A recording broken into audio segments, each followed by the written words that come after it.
जय श्री राम। आज हमारे पाठ का 38वां दिन है, तो आइए शुरू करते हैं। कैकई फिर कड़वे और कठोर वचन बोली, मानो घाव में जहर भर रही हो। कहती है, जो अंत में ऐसा ही करना था तो आपने मांग मांग किस बल पर कहा था। हे राजा, ठहाका मारकर हंसना और गाल फुलाना, क्या ये दोनों एक साथ हो सकते हैं? दानी भी कहाना और कंजूसी भी करना, क्या राजपूती में शेम कुशल भी रह सकती है? लड़ाई में बहादुरी भी दिखावें और कहीं चोट भी ना लगे। या तो वचन प्रतिज्ञा ही छोड़ दीजिए या धैर्य धारण कीजिए। यूं असहाय स्त्री की भांति रोइए पीटिए नहीं। सत्यव्रती के लिए तो शरीर, स्त्री, पुत्र, घर, धन और पृथ्वी सब तिनके के बराबर कहे गए हैं। कैकई के मर्म भेदी वचन सुनकर राजा ने कहा कि तू जो चाहे कहे, तेरा कुछ भी दोष नहीं है।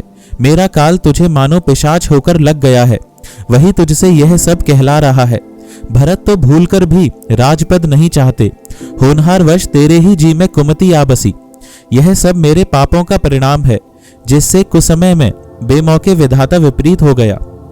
तेरी उजाड़ी हुई यह सुंदर अयोध्या फिर भलीभांति बसेगी और समस्त गुणों के धाम श्री राम की प्रभुता भी होगी। सब भाई उनकी सेवा करेंगे और तीनों लोकों में श्री राम की बड़ाई होगी। केवल तेरा कलंक और मेरा पछतावा मरने पर भी नहीं मिटेगा, यह किसी तरह नहीं जाएगा। अब तुझे जो अच्छा लगे वही कर। मुंह छिपाकर मेरी आंखों की ओट जा बैठ, अर्थात मेरे सामने से हट जा, मुझे मुंह ना दिखा। मैं हाथ जोड़कर कहता हूं कि जब तक मैं जीता रहूं तब तक फिर कुछ ना कहना, अर्थात मुझसे ना बोलना। अरे अभागिनी, फिर तू अंत में पछताएगी, जो तू नहारू तांत के लिए गाय को मार रही है। राजा करोड़ों प्रकार से बहुत तरह से समझाकर और यह कहकर कि तू क्यों सर्वनाश कर रही है पृथ्वी पर गिर पड़े, पर कपट करने में चतुर कैकई कुछ बोलती नहीं, मानो मौन होकर मसान जगा रही हो, शमशान में बैठकर प्रेत मंत्र सिद्ध कर रही हो। राजा राम राम रट रहे हैं और ऐसे व्याकुल हैं जैसे कोई पक्षी पंख के बिना बेहाल हो। वे अपने हृदय में मनाते हैं कि सबेरा ना हो और कोई जाकर श्री रामचंद्र जी से यह बात ना कहे। हे रघुकुल के गुरु, बड़ेरे मूल पुरुष सूर्य भगवान, आप अपना उदय ना करें। अयोध्या को बेहाल देखकर आपके हृदय में बड़ी पीड़ा होगी।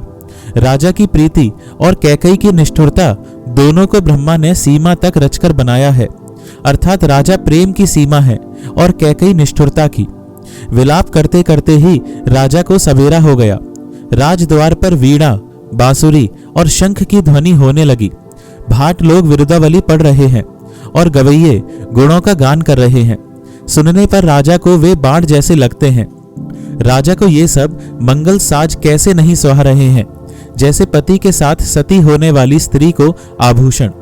श्री रामचंद्र जी के दर्शन की लालसा और उत्साह के कारण उस रात्रि में किसी को भी नींद नहीं आई। राजद्वार पर मंत्रियों और सेवकों की भीड़ लगी है। वे सब सूर्य को उदय हुआ देखकर कहते हैं कि ऐसा कौन सा विशेष कारण है कि अवधपति दशरथ जी अभी तक नहीं जागे। राजा नित्य ही रात के पिछले पहर जाग जाया करते हैं, किंतु आज हमें बड़ा आश्चर्य हो रहा है। हे सुमंत्र, जाओ जाकर राजा को जगाओ, उनकी आज्ञा पाकर हम सब काम करें। तब सुमंत्र रावले राजमहल में गए, पर महल को भयानक देखकर वे जाते हुए डर रहे हैं। ऐसा लगता है मानो दौड़कर काट खाएगा। उसकी ओर देखा भी नहीं जाता, मानो विपत्ति और विषाद ने वहां डेरा डाल रखा हो। पूछने पर कोई जवाब नहीं देता। वे उस महल में गए जहां राजा और कैकई थे। जय जीव कहकर सिर नवाकर वंदना करके बैठे और राजा की दशा देखकर तो वे सूख ही गए। देखा कि राजा सोच से व्याकुल हैं, चेहरे का रंग उड़ गया है, जमीन पर ऐसे पड़े हैं मानो कमल जड़ छोड़कर जड़ से उखड़कर मुरझाया पड़ा हो। मंत्री मारे डर के कुछ पूछ नहीं सकते। तब अशुभ से भरी हुई और शुभ से विहीन कैकई बोली, राजा को रात भर नींद नहीं आई, इसका कारण जगदीश्वर ही जाने।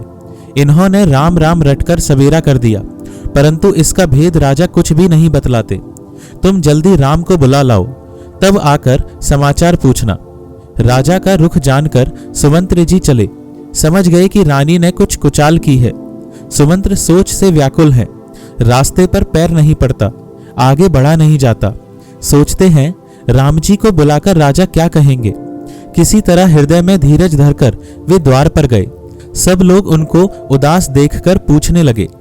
सब लोगों का समाधान करके किसी तरह समझा बुझाकर सुमंत्र वहां गए जहां सूर्य कुल के तिलक श्री रामचंद्र जी थे। श्री रामचंद्र जी ने सुमंत्र को आते देखा तो पिता के समान समझकर उनका आदर किया। श्री रामचंद्र जी के मुख को देखकर और राजा की आज्ञा सुनाकर वे रघुकुल के दीपक श्री रामचंद्र जी को अपने साथ लिवा चले। श्री रामचंद्र जी मंत्री के साथ बुरी तरह से बिना किसी लवाजमे के जा रहे हैं, यह देखकर लोग जहां तहां विषाद कर रहे हैं। रघुवंश मणि श्री रामचंद्र जी ने जाकर देखा कि राजा अत्यंत ही बुरी हालत में पड़े हैं, मानो सिंहनी को देखकर कोई बूढ़ा गजराज सहम कर गिर पड़ा हो। राजा के होठ सूख रहे हैं और सारा शरीर जल रहा है, मानो मणि के बिना सांप दुखी हो रहा हो। पास ही क्रोध से भरी कैकई को देखा, मानो साक्षात मृत्यु ही बैठी राजा के जीवन की अंतिम घड़ियां गिन रही हो। श्री रामचंद्र जी का स्वभाव कोमल और करुणामय है। उन्होंने अपने जीवन में पहली बार यह दुख देखा। इससे पहले कभी उन्होंने दुख सुना भी न था। तो भी समय का विचार करके हृदय में धीरज धरकर उन्होंने मीठे वचनों से माता कैकई से पूछा, हे माता, मुझे पिताजी के दुख का कारण कहो, ताकि जिससे उसका निवारण हो, दुख दूर हो, वह यत्न किया जाए। कैकई ने कहा, हे राम, सुनो, सारा कारण यही है कि राजा का तुम पर बहुत स्नेह है। इन्होंने मुझे 2 वरदान देने को कहा था। मुझे जो कुछ अच्छा लगा वही मैंने मांगा। उसे सुनकर राजा के हृदय में सोच हो गया, क्योंकि ये तुम्हारा संकोच नहीं छोड़ सकते। इधर तो पुत्र का स्नेह है और उधर वचन प्रतिज्ञा। राजा इसी धर्म संकट में पड़ गए हैं। यदि तुम कर सकते हो तो राजा की आज्ञा शिरोधार्य करो और इनके कठिन कलेश को मिटाओ।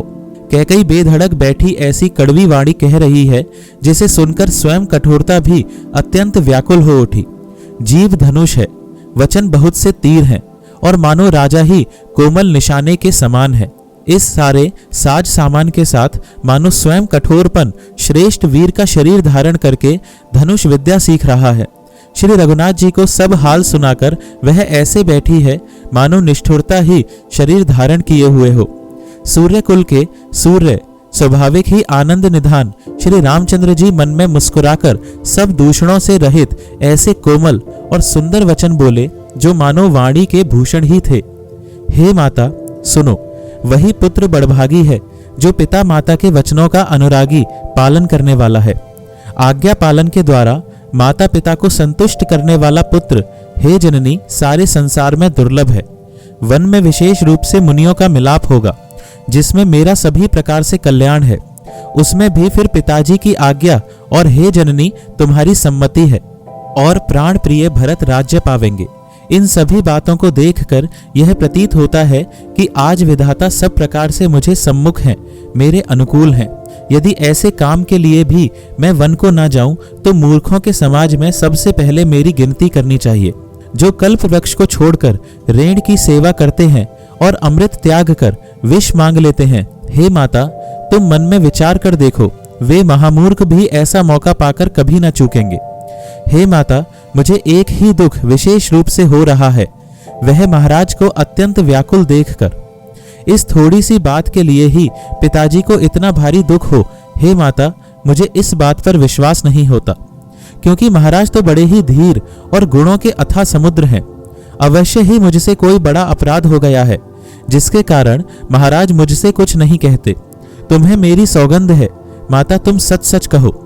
रघुकुल में श्रेष्ठ श्री रामचंद्र जी के स्वभाव से ही सीधे वचनों को दुर्बुद्धि कैकई टेढ़ा ही करके जान रही है। जैसे यद्यपि जल समान ही होता है, परंतु जोंक उसमें टेढ़ी चाल से ही चलती है। रानी कैकई श्री रामचंद्र जी का रुख पाकर हर्षित हो गई और कपटपूर्ण स्नेह दिखाकर बोली, तुम्हारी शपथ और भरत की सौगंध है, मुझे राजा के दुख का दूसरा कुछ भी कारण विदित नहीं है। हे तात, तुम अपराध के योग्य नहीं हो। तुमसे माता पिता का अपराध बन पड़े, यह संभव नहीं। तुम तो माता पिता और भाइयों को सुख देने वाले हो। हे राम, तुम जो कुछ कह रहे हो सब सत्य है। तुम पिता माता के वचनों के पालन में तत्पर हो। मैं तुम्हारी बलिहारी जाती हूँ। तुम पिता को समझाकर वही बात कहो जिससे चौथेपन बुढ़ापे में इनका अपयश न हो। जिस पुण्य ने इनको तुम जैसे पुत्र दिए हैं उसका निरादर करना उचित नहीं। कैकेयी के बुरे मुख में ये शुभ वचन कैसे लगते हैं जैसे मगध देश में गया आदिक तीर्थ। श्री रामचंद्र जी को माता कैकेयी के सब वचन ऐसे अच्छे लगे जैसे गंगा जी में जाकर अच्छे बुरे सभी प्रकार के जल शुभ सुंदर हो जाते हैं। इतने में राजा की मूर्छा दूर हुई। उन्होंने राम का स्मरण करके राम राम कहकर फिर कर करवट ली।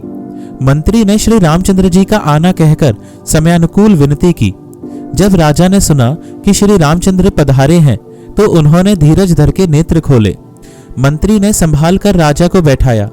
राजा ने श्री रामचंद्र जी को अपने चरणों में पड़ते प्रणाम करते देखा। स्नेह से विकल राजा ने राम जी को हृदय से लगा लिया, मानो सांप ने अपनी खोई हुई मणि फिर पा ली हो। राजा दशरथ जी श्री राम जी को देखते ही रह गए। उनके नेत्रों से आंसुओं की धारा बह चली। शोक के विशेष वश होने के कारण राजा कुछ कह नहीं सकते। वे बार बार श्री रामचंद्र जी को हृदय से लगाते हैं और मन में ब्रह्मा जी को मनाते हैं कि जिससे श्री रघुनाथ जी वन को न जाएं। फिर महादेव जी का स्मरण करके उनसे निहोरा करते हुए कहते हैं, हे सदाशिव, आप मेरी विनती सुनिए। आप आशुतोष शीघ्र प्रसन्न होने वाले और अवडरदानी मुंह मांगा दे डालने वाले हैं। अतः मुझे अपना दीन सेवक जानकर मेरे दुख को दूर कीजिए। आप प्रेरक रूप से सबके हृदय में हैं। आप श्री रामचंद्र को ऐसी बुद्धि दीजिए जिससे वे मेरे वचन को त्याग कर और शील स्नेह को छोड़कर घर ही में रह जाएं। जगत में चाहे अपयश हो और सुयश नष्ट हो जाए, चाहे नया पाप होने से मैं नरक में गिरूं अथवा स्वर्ग चला जाऊं, पूर्व पुण्यों के फल स्वरूप मिलने वाला स्वर्ग चाहे मुझे ना मिले, और भी सब प्रकार के दुसह दुख आप मुझसे सहन करा लें, पर श्री रामचंद्र मेरी आंखों की ओट ना हो। राजा मन ही मन इस प्रकार विचार कर रहे हैं, बोलते नहीं। उनका मन पीपल के पत्ते की तरह डोल रहा है। श्री रघुनाथ जी ने पिता को प्रेम के वश जानकर और यह अनुमान करके कि माता फिर कुछ कहेंगी तो पिताजी को दुख होगा, देश काल और अवसर के अनुकूल विचार कर विनीत वचन कहे, हे तात, मैं कुछ कहता हूँ, यह डिठाई करता हूँ। इस अनौचित्य को मेरी बाल्यावस्था समझकर क्षमा कीजिएगा। इस अत्यंत तुच्छ बात के लिए आपने इतना दुख पाया। मुझे किसी ने पहले कहकर यह बात नहीं जनाई। स्वामी, आपको इस दशा में देखकर मैंने माता से पूछा। उनसे सारा प्रसंग सुनकर मेरे सब अंग शीतल हो गए। मुझे बड़ी प्रसन्नता हुई। हे पिताजी, इस मंगल के समय स्नेहवश होकर सोच करना छोड़ दीजिए और हृदय में प्रसन्न होकर मुझे आज्ञा दीजिए। यह कहते हुए प्रभु श्री रामचंद्र जी सर्वांग पुलकित हो गए। उन्होंने फिर कहा, इस पृथ्वी तल पर उसका जन्म धन्य है जिसके चरित्र सुनकर पिता को परम आनंद हो, जिसको माता पिता प्राणों के समान प्रिय हैं। चारों पदार्थ अर्थ, धर्म, काम, मोक्ष उसके करत लगत मुट्ठी में रहते हैं। आपकी आज्ञा पालन करके और जन्म का फल पाकर मैं जल्दी ही लौट आऊंगा, अतः कृपया आज्ञा दीजिए। माता से विदा मांग आता हूँ, फिर आपके पैर लगकर प्रणाम करके वन को चलूंगा। ऐसा कहकर तब श्री रामचंद्र जी वहां से चल दिए। राजा ने शोकवश कोई उत्तर नहीं दिया। वह बहुत ही तीखी अप्रिय बात नगर भर में इतनी जल्दी फैल गई मानो डंक मारते ही बिच्छू का विष सारे शरीर में चढ़ गया हो। इस बात को सुनकर सब स्त्री पुरुष ऐसे व्याकुल हो गए जैसे दावानल वन में आग लगी देखकर बेल और वृक्ष मुरझा जाते हैं। जो जहां सुनता है वह वही सिर धुनने पीटने लगता है। बड़ा विषाद है, किसी को धीरज नहीं बंधता। सबके मुख सूखे जाते हैं, आंखों से आंसू बहते हैं। शोक हृदय में नहीं समाता, मानो करुणा रस की सेना अवध पर डंका बजाकर उतर आई हो। सब मेल मिल गए थे, सब संयोग ठीक हो गए थे। इतने में ही विधाता ने बात बिगाड़ दी। जहां तहां लोग कैकेयी को गाली दे रहे हैं। इस पापिनी को क्या सूझ पड़ा जो इसने छाए घर पर आग रख दी। आज बस इतना ही पाठ। आइए थोड़ा भजन करते हैं। सीताराम राम राम, सीताराम राम राम, सीताराम राम राम, सीताराम राम राम, सीता राम राम राम सीता राम राम राम सीता राम राम राम सीता राम राम राम। जय श्री राम।